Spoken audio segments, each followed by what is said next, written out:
अस्सलाम वालेकुम, मैं हूँ डॉक्टर सिंद्रा और आज हम मल्टीपल प्रेगनेंसी या ट्विन प्रेगनेंसी की कॉम्प्लिकेशंस के बारे में डिस्कस करेंगे। जैसे कि आपको पता है, मल्टीपल प्रेगनेंसी या ट्विन प्रेगनेंसी का मतलब कि एक से ज़्यादा बच्चा या फीटस का यूट्रस में मौजूद होना और इसके नतीजे में जो कॉम्प्लिकेशंस का सामना हमें करना पड़ता है, उसके बारे में हम डिस्कस करें। पहली कॉम्प्लिकेशन जो कि मल्टीपल प्रेगनेंसी या ट्विन प्रेगनेंसी के नतीजे में देखने सामने आती है, वो है एबॉर्शन या बच्चे का ज़ाया हो जाना। ये एबॉर्शन यूट्रस में ट्विन प्रेगनेंसी को संभालने की ताकत ना होना या मुख्तलिफ वजूहात हैं जिसकी वजह से यूट्रस कमज़ोर होती है, जिसकी वजह से वो फीटस का बोझ नहीं उठा पाती और एबॉर्शन हो जाती है। ट्विन प्रेगनेंसी या मल्टीपल प्रेगनेंसी की दूसरी कॉम्प्लिकेशन जो है वो पॉलीहाइड्रामेन है या एमनियोटिक फ्लूइड की ज़्यादती हो जाना। इसमें जो है वो देखा जाता है, इसमें एमनियोटिक फ्लूइड की मिकदार जो है वो बहुत ज़्यादा बढ़ जाती है और रफ्तार तेज़ हो जाती है। इससे जो है मज़ीद पेचीदगी जो है वो देखने में आती है और ये ज़्यादातर जो है वो मोनोजाइगोट जो मल्टीपल प्रेगनेंसी की टाइप है उसमें देखने को मिलती है।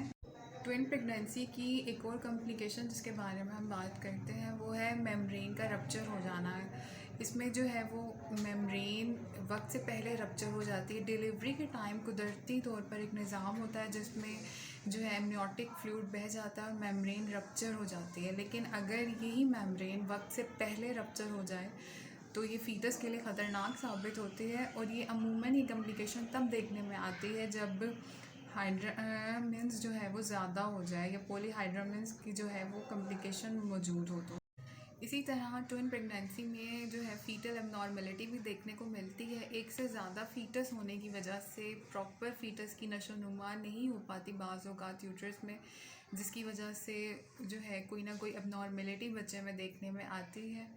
इसकी वजह से फ़ीटस में जो है वो कोई जिस्मानी तौर पर कोई नुक्स रह जाता है और एक नॉर्मल फ़ीटस की बजाय एक एबनॉर्मल फ़ीटस जो है वो मुकम्मल होता है। इसकी अगली कॉम्प्लिकेशन प्रोलॉन्ग्ड लेबर है या लेबर का जो मरहला है उसका अपने टाइम से ज़्यादा बढ़ जाना है। ये जो है वो ज़च्चा के लिए जो है वो ज़्यादा तकलीफ़देह होता है और इसमें जो है यूट्रस की कारकर्दगी मुतासर होती है। यूट्रस की नाक़िस कारकर्दगी या यूट्रस की कमज़ोरी की वजह से ये कॉम्प्लिकेशन देखने को मिलती है, जिसकी वजह से अमूमन ये जो है वो लेबर की सेकंड स्टेज पर देखने को मिलता है, जो कि मज़ीद पेचीदगी का बायस बनता है। ट्विन प्रेगनेंसी की अगली कॉम्प्लिकेशन जो है वो को जॉइंट ट्विन है। इसमें जो है वो बच्चों का आपस में जिस्म का कोई एक हिस्सा या एक से ज़्यादा हिस्से आपस में जुड़े होते हैं। इसमें नॉर्मल डिलीवरी के चांस तो बिल्कुल नहीं होते। इसमें ना एपिजोटमी की जा सकती है, इसमें सिजेरियन सेक्शन का सहारा लिया जाता है और इसमें जो है वो बाज़ औक़ात एक या दोनों फीटस की डेथ भी हो सकती है। अगली कॉम्प्लिकेशन लॉक ट्विन है। इसमें जो है वो को जॉइंट से मुख्तलिफ होती है ये कंडीशन। को जॉइंट में अज़ा बच्चों के आपस में जुड़े होते हैं जो कि ऑपरेशन के ज़रिए अलग किए जा सकते हैं, लेकिन लॉक्ड प्रेगनेंसी या ट्विन्स में इनमें जो है वो इनके बच्चों के अज़ा आपस में जकड़े होते हैं, जो कि एक सीरियस किस्म की कॉम्प्लिकेशन है और इसको जो है ऑपरेशन के ज़रिए ही इसका हल मुमकिन है। इसके अलावा नॉर्मल डिलीवरी जो है इसमें नहीं हो सकती और ये बहुत बड़ी कॉम्प्लिकेशन है मल्टीपल प्रेगनेंसी। अगली कॉम्प्लिकेशन जो है वो दूसरे बच्चे की विलादत में ताख़ीर है, delay in the birth of second birth. इसमें एक कुदरती तौर पर एक निज़ाम है जिसमें अगर जुड़वां बच्चे हों तो दूसरा मरहला डिलीवरी का उसमें एक बच्चे की पैदाइश हो जाती है। अगर उसके बाद कुदरती तौर पर यूट्रस जो है दोबारा से अगले बच्चे की विलादत के लिए तैयार होती है या कंट्रैक्शन आना शुरू हो जाते हैं। लेकिन ये जो मरहला है पहले बच्चे और दूसरे बच्चे की विलादत के दरमियान 15 से 20 मिनट का वक्फ़ा है, लेकिन अगर यही वक्फ़ा ज़्यादा बढ़ जाए तो ये दूसरे बच्चे की जान के लिए भी ख़तरनाक साबित होता है, क्योंकि इससे बच्चे में ऑक्सीजन की कमी हो सकती है जो कि बच्चे की मौत का या मज़ीद पेचीदगी का सबब बन सकती है। इसकी वजह से प्लेसेंटा जो है वो कबल वक्त जो है वो अलहदा हो सकता है, जो कि एक नई पेचीदगी का सबब बन सकता है। प्रोलैप्स ऑफ कॉर्ड, अगर विलादत के दौरान दूसरे मरहले में बच्चे का सर बाहर आने के बजाय अगर कॉर्ड पहले बाहर आ जाए तो ये मज़ीद कॉम्प्लिकेशन को ज़ाहिर करती है, और अगर यही कॉम्प्लिकेशन मल्टीपल प्रेगनेंसी में हो तो ये ज़्यादा ख़तरनाक साबित हो सकती है। Pre mature expulsion of placenta या कबल उस वक्त प्लेसेंटा का बाहर आ जाना।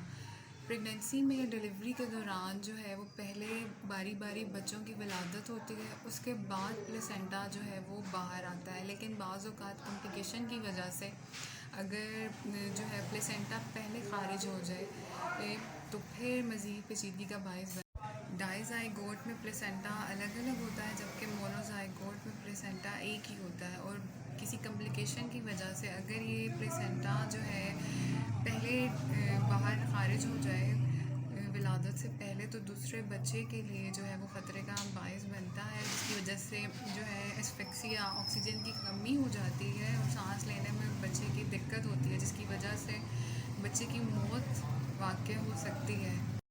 अनडायग्नोज ट्विन या तशख़ीस ना होने वाला जुड़वा हमल। हमारे यहाँ ज़्यादातर आबादी देहात में रहती है, जो कि प्रेगनेंसी होने के बाद, शहरों में भी अमूमन प्रेगनेंसी होने के बाद जो है वो ख़वातीन प्रॉपर चेकअप के लिए किसी डॉक्टर के पास नहीं जाती, और जबकि देहात में तो जो है डिलीवरी के टाइम ही जो है किसी दाई वगैरह से जो है वो बुलाया जाता है, जिससे तशख़ीस नहीं हो पाती और ऐन वक्त पे पता चलता है कि जी ये ट्विन प्रेगनेंसी है, जिसकी वजह से नॉर्मल डिलीवरी नहीं हो सकती और मज़ीद पेचीदगियाँ जो है वो जन्म लेती हैं, जो कि माँ और बच्चे दोनों के लिए ख़तरनाक साबित होती हैं।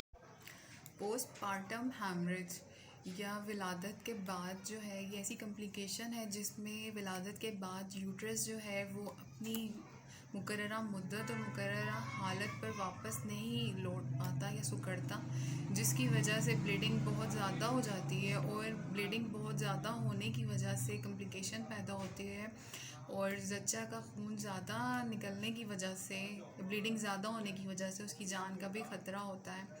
तो ये थी ट्विन प्रेगनेंसी की कॉम्प्लिकेशंस। तो मज़ीद ऐसी वीडियोस देखने के लिए जो है चैनल सब्सक्राइब करें।